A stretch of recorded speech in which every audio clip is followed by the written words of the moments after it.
One cold night, the villagers heard a terrible wail. It came from a small hut near the river. Inside, Chioma sat on the floor, her hands gripping her torn wrapper, her face wet with tears. She had once been the most admired girl in Umwago, but now, she had nothing. "How did it come to this?" she whispered. Chioma had grown up in a poor family, but she never saw herself as poor. She saw herself as beautiful. Her dark skin was smooth like river stones, her eyes were bright like the morning sun, and her waist was as small as a drum's rim. Every time she walked to the market, men stopped to look at her. Women whispered behind her back. Some admired her, others were jealous. But Chioma didn't care. She believed her beauty was a gift, and that gift would save her from poverty. She often told her friends, "I will never marry a poor man. My beauty is worth gold." And so, she waited. Many young men came to her father, asking for her hand. Farmers, hunters, even a skilled weaver. But she refused them all. "If you are not rich, don't waste my time," she would say. Her mother warned her. "Chioma, beauty fades like the moon, but a kind heart lasts forever." Chioma only laughed. "Mama, who needs kindness when you have gold?"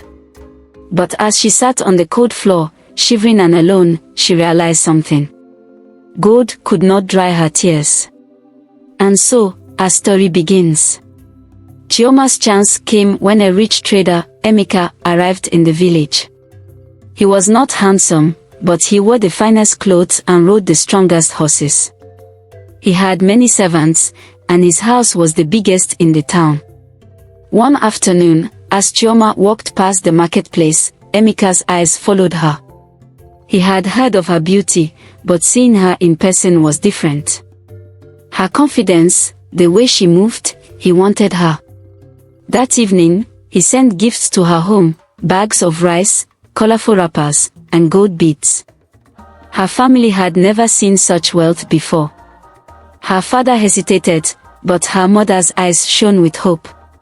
"Chioma, this is your chance." Chioma felt like a queen. She imagined herself in fine clothes, eating the best food, living in a grand house far away from her poor village. When Emeka asked for her hand in marriage, she smiled proudly. Yes. The wedding was grand. People came from far and wide to see the girl who married a rich man. As she sat beside her husband, wrapped in gold, she thought, "I have won." But in her heart, something felt strange. The way Emeka looked at her, it was not love. It was possession. Yet, she pushed the thought away. She had wealth now. And that was all that mattered. Chioma's new home was bigger than she had ever imagined. The floors were smooth like river stones, the walls painted with bright colors. Servants ran to her at every call, bringing her food, washing her clothes, dressing her in the finest fabrics. At first, she felt like a queen. She visited the marketplace with golden bracelets jingling on her wrist. The women who once whispered about her now looked at her with envy. But inside the grand house, things were different. Emeka was not the kind husband she had imagined. He was a busy man, always traveling, always counting money. He spoke little to her. When he did, his words were sharp. "You are my wife. You must do as I say," he reminded her often. Chioma soon learned that wealth did not mean freedom. She could not visit her friends unless Emeka allowed it. She could not speak unless spoken to at family gatherings. Even the servants who bowed before her feared Emeka more than they respected her. One evening, she tried to talk to him. "Husband, I feel lonely in this big house." Emeka frowned. "Lonely? What else do you want? You have everything." Chioma opened her mouth but closed it again. What could she say? She had wanted wealth, and now she had it. But why did she feel so empty? Days turned into weeks. The excitement of her new life faded. Emeka still traveled often, leaving her alone in the house. When he was home, he barely spoke to her, except to give orders. One day, Chioma sat by the window, watching women fetch water from the village stream. They laughed and talked, their voices filling the air. She longed to join them, but she was no longer one of them. That night, as she lay in bed beside Emeka, she turned to him. "Husband, do you love me?" Emeka did not even look at her. "Love? What is love? I married you because you are beautiful, and a man of my status should have a beautiful wife. That is all." Chioma's heart sank. She had believed beauty would bring her happiness, but now she felt like just another possession in Emeka's house, no different from his gold or his fine horses. For the first time, she thought of the kind farmer who once asked for her hand. He had no gold, but his eyes had been warm. She remembered the hunter who had brought her bush meat, weaver who had promised to make her the finest cloth with his own hands. She had laughed at them all. Now, in her grand house, surrounded by riches, she had no one to talk to, no one to care for her, no one to love her. And for the first time, Chioma wished she had chosen differently. One morning, Chioma decided she could not stay in the house any longer. She told the servants she wanted to visit her parents. The servants hesitated, but they could not stop her. When she arrived, her mother's face lit up. "Chioma, my child." But as Chioma stepped inside, she noticed how small the hut felt. The walls were rough, the floor dusty. She had once hated this home, but now, there was something comforting about it. Her mother noticed the sadness in her eyes. "Chioma, is something wrong?" Chioma forced a smile. "No, Mama. I just missed you." She spent the day helping her mother pound yam, something she had not done in months. The familiar sound of the mortar and pestle, the smell of home-cooked food, the laughter of children outside, it filled her heart in a way God never had. As the sun set, her father sat beside her. "Chioma, tell me the truth. Are you happy?" She wanted to say yes. She had everything she had ever wanted. But instead, tears filled her eyes. Her father sighed. "My child, beauty and gold may open doors, but they do not fill a home with laughter." Chioma lowered her head. She had learned that lesson too late. When Chioma returned to Emeka's house, she found him waiting. "Where have you been?" he demanded.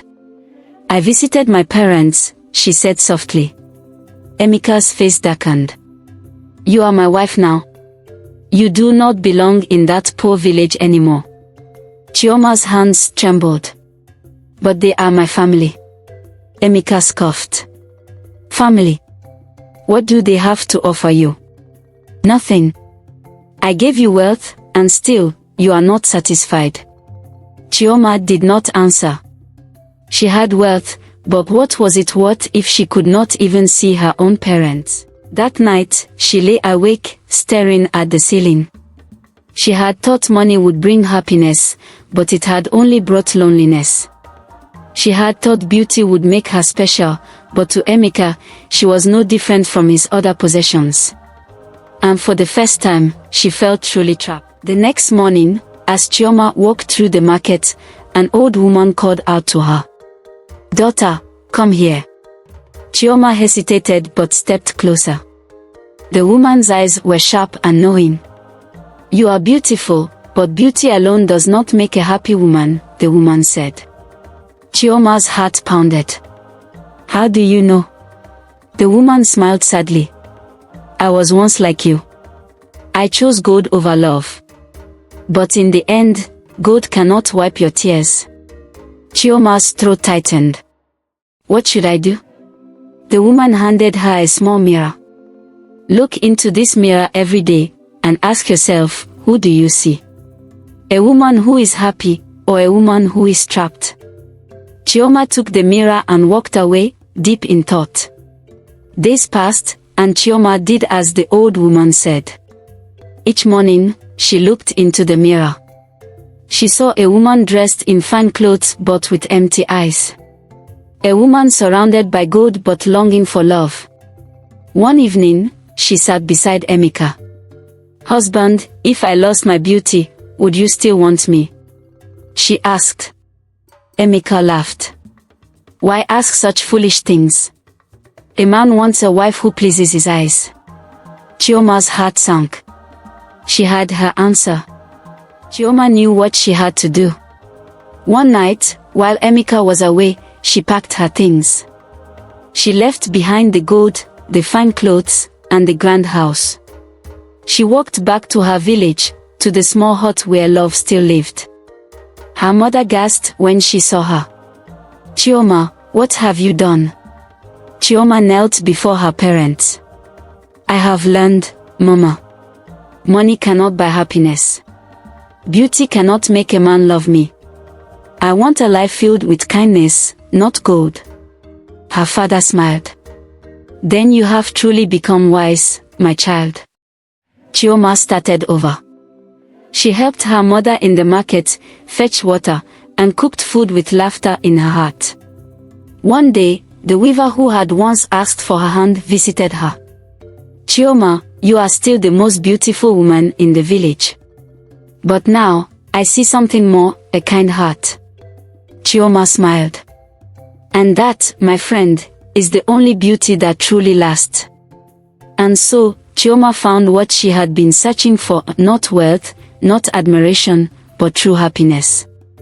Chioma came to realize that true happiness comes from within. Wealth and beauty may bring admiration, but they do not guarantee joy or fulfillment. The valuable lesson of this story is that a home filled with love is greater than a house filled with gold. That was the end of the story. Thank you for watching. And I hope you enjoyed the story. And please don't forget to like, comment and subscribe for more.